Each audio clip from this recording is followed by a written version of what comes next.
નવસારી મહાનગરપાલિકા માટે રખડતા ઢોરની સમસ્યા માથાના દુખાવા સમાન બની ગઈ છે। શહેરમાંથી પકડેલા રખડતા ઢોરને ગ્રામ્ય વિસ્તારમાં છોડવા ગયેલા પાલિકા કર્મચારીઓ સાથે ગ્રામજનોએ મારામારી કરી। ગઈકાલે દિવસ દરમિયાન નવસારી સિટીના રખડતા ઢોરોનો ત્રાસ અટકાવવા માટે રખડતા ઢોરોને પકડવામાં આવેલા હતા અને સાંજે જેટલા પણ રખડતા ઢોરો પકડાયેલા હતા એને પાંજરાપોળ ખાતે લઈ જવામાં આવતા હતા। એ દરમિયાન ઈતાળવા થઈને જવાના બદલે બીજા રસ્તા પર ડ્રાઈવરની ભૂલને લીધે ગયેલા હતા અને ત્યાંના સ્થાનિક લોકોએ ગેરસમજ થયેલી હતી કે આ ઢોરો અહીંયા છોડવા માટે આવ્યા છે, એટલે અમારા કર્મચારીઓ સાથે એ લોકોએ ગેરવર્તણૂક કરેલી હતી। પછી અમારે દ્વારા એમને જાણ કરી પોલીસ ડિપાર્ટમેન્ટને જાણ કરવામાં આવેલી હતી અને એમના દ્વારા આવીને સમજાવટ કરી પછી પરત લઈ આવવામાં આવેલા છે। ના, પાંજરાપોળ ખાતે લઈ જતા આવીએ છીએ અમે। હમણાં સુધી કોઈ જગ્યા પણ છોડવામાં આવ્યા નથી। ના, અમે પાંજરાપોળ માટે જ કહ્યું છે અને પાંજરાપોળ માટે જ લઈ જતા છીએ। કાલે બપોરે જે અમારા એચઓડીની સૂચના મુજબ અમે ઢોર પકડ્યા। એ ઢોર મૂકવા અમે છે ને ગંડાઈ રોડ પર પેલી ગૌશાળા ખરીને સ્વામિનારાયણ મંદિર બાજુમાં ત્યાં જતા હોતા અમે ભૂલથી અમારા એક ઢોર ડબ્બાવાળા છાપરા રોડ ડાંબર ગમે ચાલી ગયો, એટલે અમે એના પાછળ ગયા એને લેવા માટે।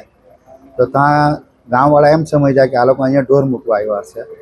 તેમાં અમારી સાથે મગજમારી કરી એ લોકોએ ને એક બેન હતા એ ડાંભરના પેલા સરપંચ છે, એમણે થોડીક એ લોકોને ઉશ્કેરી કરીને અમને બહુ માર્યા।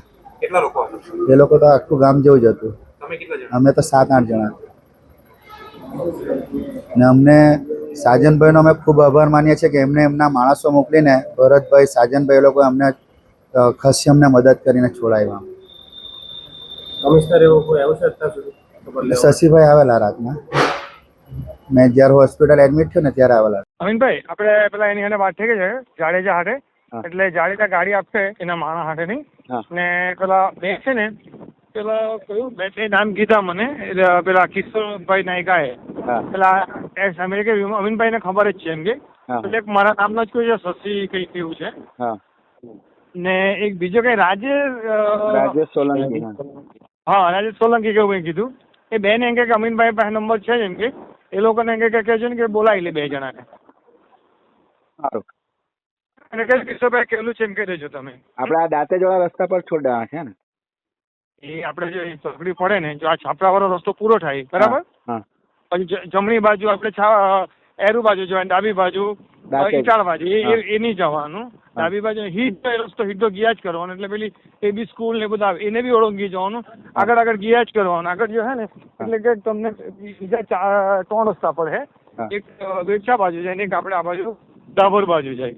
ત્યાં છે ને એ 3 રસ્તા પડે ને ત્યાં આગળ એક કોર્નરમાં ગ્રાઉન્ડ જેવું છે, તો ટેમ્પો સાઈડ પર ઉતારીને ખોલી મૂકવાનું। આપણે ભગાઈ જ મૂકવાનું, ત્યાં બાંધો બાંધવાના કહીને ભગાઈ મૂકવાના આવ્યા કરવાના આપણી ઘરે, બરાબર? એટલે કોઈ મારા કોઈ બીજો આપણે વળાઈને ગાડી વળાઈને આવ્યા કરવાનું। જેને આવવું હોય કાલે ફરિયાદ લઈને આવે, કોઈ આવે એટલે કહેજો કે ભાઈ જો અમારે તો અમને ઓફિસમાં આપેલું છે અમે કરતા છે, બરાબર? લગભગ રોડ પર કોઈ એટલા મળે જ નહીં, વાત આવ્યા કરવાના। હા।